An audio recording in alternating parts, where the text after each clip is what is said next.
सैयद सालिम अहमद शाह जो फ़न रुगो रेडियो पाकिस्तान हैदराबाद ताईं महदूद न हो। हुन पाकिस्तान टेलीविज़न जे मुख़्तलिफ़ ड्रामनि में बि किरदारु अदा कयो। हुन स्टेज ड्रामे बीजल राय ॾियाज में बीजल जो किरदारु अदा कयो। हैदराबाद मां निकिरंदड़ हिकु रिसाले बादल जो एडिटर बि रहियो ऐं हिकु अख़बार लाइ कालम निगारी बि कयईं। 1967 ईस्वी दारे सिंधी फिल्म रंग महल में बि किरदारु अदा कयो। PTV जे प्रोग्राम कचहरी ओताक रसरिहाण जो हू हिकु डिघे अरसे ताईं मेज़बान बि रहियो। PTV ते हूअं त हुन कचहरी जा अनेक प्रोग्राम कया, पर सभ खां वधीक संदसि यादगार कचहरी सिंध जे अॻूणे वॾे वज़ीर जाम सादिक अली ख़ान ऐं सरवरी जमायत जे सरबराह मखदूम तालिबुल मौला सां रही। हुन कचहरियुनि जो रिकॉर्ड संदसि घरभाती अॼु ताईं साह सां सांढियो वेठा आहिनि।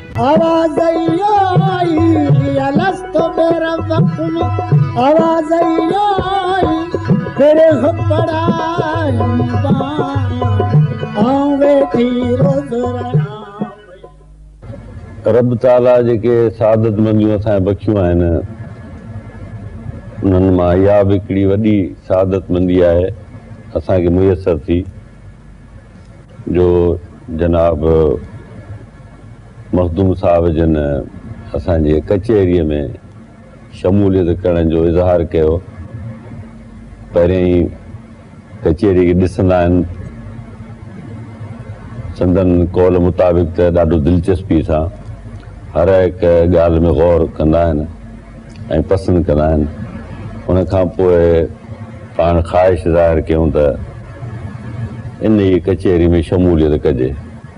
इहा असांजे टेलीविज़न जे प्रोग्राम जी मक़बूलियत जी इंतिहा आहे। साईं जिन जो तारुफ़ त सिंध जे ॿचे ॿचे वटि बि आहे। जेका ॻाल्हि कजे त थोरी आहे, जेकॾहिं किताब लिखिजंदो उहे किताब भरिजी वञनि। जहिड़ी तरह सां बरे सग़ीर में लखनऊ जो शहर तहज़ीब तमदन जो मर्कज़ सम्झो वेंदो आहे, अहिड़ी तरह सां हालात जो शहर सिंध जे लखनऊ वांगुरु आहे। हा, बिल्कुलु सही आहे। मुंहिंजो त ख़्यालु आहे त हिते जेको होको ॾियण वारो हूंदो सो बि ॿाहिरि ई वज़न सां होको ॾींदो। हाणे साईं आउं त घणो ॻाल्हायोसि ऐं आदाब जे कुझु अञा बि तव्हांखे घणो ॻाल्हाइणु खपे। तव्हां वाज़ रहिया जेकी मूंखां पुछंदव ॿुधाइबो। तव्हां शिकार बि कया आहिनि? तमामु घणा। इहा ॻाल्हि मूंखां विसरी वई। शिकार ॿुधायो कि ख़ासि को वाक़ियो ॿुधायो, को किथे अहिड़ो को जो हमरा छॾे आहे जिन जहांगीर तुस्क में लिखियो आहे त शींहुं फिरी आयो बसि पोइ ऐं त थाॿड़ी जी किरे त हमरा मूं ते लत ॾेई भॼी हलियो वियो। शींहुं आऊं हुजूं। अहिड़ा के वाक़िया थिया हुजनि मथां सां। मूंखे शिकार सां दिलचस्पी आहे। हिकिड़ो सरह आयो तमामु वॾो जी, हिकिड़ो सरह आयो जेको अची मुंहिंजे पासे खां ईअं मटियो। जॾहिं थोरो पर भरो वञो वियो तेॾी महिल ॾिठुमि त माना हीउ पियो वञे। पोइ राइफल हलायमि, किरी पियो, लॻी पई। हू हुते किरी पियो जी। हमरा वियो हुनखे हलाल करणु। मूं ते इन ॻाल्हि जो एॾो असरु थियो जेको आउं हिते किरी पियुसि, सुम्ही रहियुसि, वेही न सघियुसि। सैयद सालिम अहमद शाह कचहरी जो कोडियो हो। सिंधी ज़बान ते उबूर हासिल हो। हुन सदाईं सिंधी सकाफ़त ॿोली ऐं अदब सां प्यारु कयो। जॾहिं कंहिं इल्मी ऐं अदबी शख़्सियत सां कचहरी कंदो हो तॾहिं संदसि गुफ़्ता ॿुधण जहिड़ा हूंदा हुआ। हाला जो शहर लुग़वी तरह सां त हालो चवंदा आहिनि चंड खे जेको रोशनी वारो घेरो कॾहिं कॾहिं मौसमुनि जे बदिलजण जे करे नज़र ईंदो आहे, उन खे हालो चवंदा आहिनि। हिकु त चंड हुनजी पंहिंजी रोशनी, ॿी वरी कुझु छॾे मुफ़ासिले ते हिकिड़ो रोशनीअ जो ॿियो घेरो ठहंदो आहे, उन खे हालो चवंदा आहिनि। हिते हाला ज़ात बि आहे। शायदि हाला शहर जो नालो उन ज़ात जे करे पियो आहे। पर आउं सोचां थो त इहा निस्बत जनाब मखदूम साहिब जिन जे शख़्सियत सां बि ॾाढी वेझो थी लॻे। संदन शख़्सियत हमागीर शख़्सियत आहे।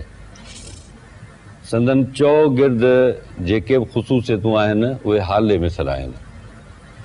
शेर व शाइरी, अदब, इल्मु, मौसीक़ी जो ज़ौक़ु, महफ़िलनि जा मोर, हर वक़्तु संदन चौगिर्द अदीबनि, शाइरनि, दानिशमंदनि, अक़ुलमंदनि जो हालो ठहियलु हूंदो आहे। उन सां गॾोगॾु सिंध जे रिवायतुनि जो तहफ़ुज़ करण जो बि संदन ॼण त हिकिड़ी रहनुमाई आहे जो सिंध जे रिवायतुनि खे जो तहफ़ुज़ रखियो। सैयद सालिम अहमद शाह खे सिंध जे माण्हुनि हमेशह जीअ में जायूं ॾिनियूं।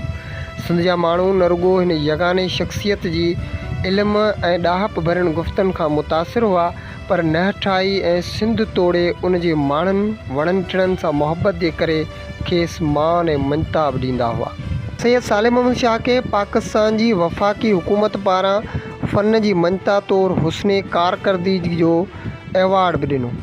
हिन एवॉर्ड जो ऐलान PTV तां हिन रीत नशर। तजुर्बे, गैर मामूली सलाहियत और आला लियाकत के फनकार हैं। रेडियो पाकिस्तान हैदराबाद में जमहूर जो आवाज़ के प्रोग्राम से जब उन्होंने काम का आगाज़ किया तो कामयाबी ने उनके कदम चूम लिए। उन्होंने रेडियो पाकिस्तान और पाकिस्तान टेलीविज़न पर अपने प्रोग्राम कचहरी के जरिए कदीम लोकगीतों और लोक अदब की मुतअद्दिद शाखों में कई शायरों और अदीबों को मुतारिफ कराया। रेडियो और टेलीविज़न के फनकार की हैसियत से बेहतरीन कारकर्दगी पर सैयद सालिम अहमद शाह को सदाती एजाज़ बराए हुस्ने कारकर्दगी अता किया गया है। हुस्ने कारकर्दगी जो इहो एवॉर्ड खेसि उन वक़्त जे सदर पाकिस्तान ग़ुलाम इसहाक़ खान ॾिनो। पाकिस्तान टेलीविज़न पारां खेसि लाइफ टाइम अचीवमेंट एवॉर्ड सां नवाज़ियो वियो। सका पारां खेसि गोल्ड मेडल बि ॾिनो वियो। संदसि वफ़ात बैदि खेसि Shah Latif life time achievement award सां बि नवाज़ियो वियो। उनखां सवाइ ॿियनि मुख़्तलिफ़ तनज़ीमुनि ऐं रेडियो पाकिस्तान बि खेसि मुख़्तलिफ़ एवॉर्डनि सां नवाज़ियो।